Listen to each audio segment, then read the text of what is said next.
Subscribe कीजिए the perfect classes channel को और बेल आइकन को दबाइए लेटेस्ट वीडियो सबसे पहले देखने के लिए। हेलो स्टूडेंट्स, आपके चैनल द परफेक्ट क्लासेस में आप सभी का स्वागत है। डीओई की वर्कशीट नंबर 21 डिस्कस कर रहे हैं बच्चों, क्लास 7th 8th की 30 जुलाई 2021 की। तो अगर चैनल को सब्सक्राइब नहीं किया है, नए बच्चे हैं तो चैनल को सब्सक्राइब कर लें। ओके, वीडियो को लाइक और शेयर कर देना बच्चों, अच्छी लगे तो स्टार्ट करते हैं। In India both religious as well as national festival seasons begin with the month of Sawan. हमारे भारत में जैसे ही सावन का महीना आता है, ऐसे ही भारत में जो राष्ट्रीय त्यौहार होते हैं, भारतीय त्यौहार और जो धार्मिक त्यौहार होते हैं वो शुरू हो जाते हैं। Sahil buys colourful kites of his choice with his grandfather. Sahil अपने दादाजी के साथ अपनी पसंद की पतंगें खरीदता है। He is engrossed in kite flying, और पतंगों को उड़ाने में वो उलझ जाता है। Let our experience regarding kite flying, और मतलब वो उसी उधेड़-बुन में लगा रहता है पतंगों को उड़ाने की। आइए हम भी पतंगों के बारे में अपने एक्सपीरियंस, अपने अनुभव को शेयर करते हैं। तो देखिए यहाँ पर बच्चों, आपको ये क्वेश्चन लिखना है, draw a picture of A kite of your liking. आपको अपनी पसंद की पिक्चर ड्रॉ करनी है। जैसे मैंने तो एक सिंपल सी पिक्चर ड्रॉ कर दी, ये रही, ठीक है, ये रही। अब आप अपनी पसंद से कर देना बच्चों, क्योंकि ये तो मैंने ऐसे ही इस पर बना दी है रफली सी। आप अच्छी सी एक ये क्वेश्चन लिखकर, ठीक है, अपनी नोटबुक में ऐसे ही आप ये कर लेंगे। अच्छा, अब नेक्स्ट क्या करना है? नेक्स्ट देखिए, on which occasion kites are flown in Delhi. Delhi में पतंग किस अवसर पर उड़ती हैं? तो 15 अगस्त को उड़ती हैं, ठीक है। क्वेश्चन नंबर 2 है, specify the occasion on which kite is flown in the states given below. Question number 2 में आपसे पूछा हुआ है कि भारत में निम्नलिखित राज्यों में किस अवसर पर पतंग उड़ाई जाती है, उनका नाम लिखिए। तो देखिए, राजस्थान में पूछा हुआ है, केरला में, गुजरात में, हरियाणा में। यहाँ बताइए किन किन ओकेज़न पर पतंग उड़ती हैं। तो क्वेश्चन नंबर 1 और 2 में आप क्या लिखेंगे?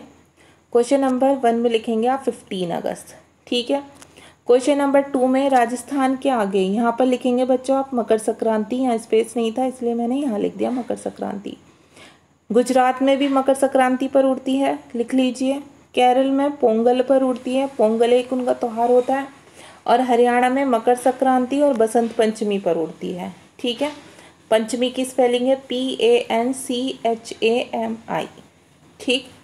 अब क्वेश्चन नंबर 3 में पूछा हुआ है, how many squares are there in kite number 1। देखिए यहाँ पर काइट नंबर 1 है, ये रही। अब इसमें पूछे हैं कितने स्क्वायर है, ठीक है, वर्ग कितने, तो आप लिख देंगे 26 स्क्वायर। और क्वेश्चन नंबर 4 में पूछा हुआ, how many triangles are there in the kite number 2। यहाँ पर काइट नंबर 2 है, ये रही। इसमें पूछा ट्रायंगल कितने, तो 1 2 3 4, ठीक है। फिर एक ऐसे, फिर एक ऐसे, फिर एक ऐसे और फिर एक ऐसे। तो ये हो गए टोटल 8 ट्रायंगल्स हो गए। अब देखते हैं आगे क्या है। यहाँ तक आपका हो गया क्वेश्चन नंबर 3 4 तक कंप्लीट। अब क्वेश्चन नंबर 5 पढ़ते हैं। Write down your experience regarding kite flying.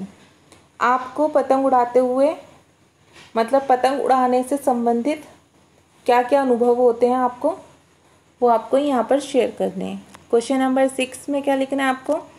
What precautions we should keep in mind while flying kite. पतंग उड़ाते समय क्या क्या सावधानियां बरतनी चाहिए, वो भी लिखनी है आपको। तो आंसर नंबर 5 और आंसर नंबर 6 देख लेते हैं हम लोग। देखिए आंसर नंबर 5 में आप क्या लिखेंगे? I love to fly kite. मुझे पतंग उड़ाना पसंद है, मैं पसंद करता हूँ या करती हूँ। I also fly kite every year on 15 August with my friends. मैं 15 अगस्त को अपने दोस्तों के साथ पतंग उड़ाता हूँ, ठीक है। लड़कियाँ तो उड़ाती हैं समझो। I listen songs and enjoy that day. मैं गाने सुनती हूँ और उस दिन को एंजॉय करती हूँ। तो ये लिख लेंगे आप आंसर नंबर 5 में, ठीक है। क्वेश्चन नंबर 6 का आंसर यहाँ लिखा हुआ है, आप लिखेंगे हमें क्या क्या सावधानियाँ बरतनी चाहिए, ठीक है। What precautions we should keep in mind. पतंग उड़ाते समय हमें क्या क्या प्रिकॉशंस रखने चाहिए। तो हम लिखेंगे यहाँ पर, we should take care of our self during flying the kite. हमें अपना ध्यान रखना चाहिए पतंग उड़ाते समय, ठीक है बच्चों। तो आप इतना लिख देंगे, फर्स्ट पॉइंट भी डाल सकते हैं। सेकेंड पॉइंट में आप लिख देंगे, we should not harm birds by our kite. हमें अपने पतंग के द्वारा पक्षियों को नुकसान नहीं पहुंचाना चाहिए, ठीक है। तो देखिए ये बस आप इतना लिख सकते हैं। अब साइड में ये क्या बोला हुआ है, साहिल्स पोएम। आपकी वर्कशीट तो कंप्लीट हो गई, बस ये बचा है। साहिल की एक पोएम है, क्या है पढ़ लेते हैं। पतंग हमारी उड़ती जाती, आसमान में दौड़ लगाती, कभी ढील दो कभी खींच लो, कट जाने पर हाथ ना आती। तो आपको क्या करना है, right a poem in English और हिंदी।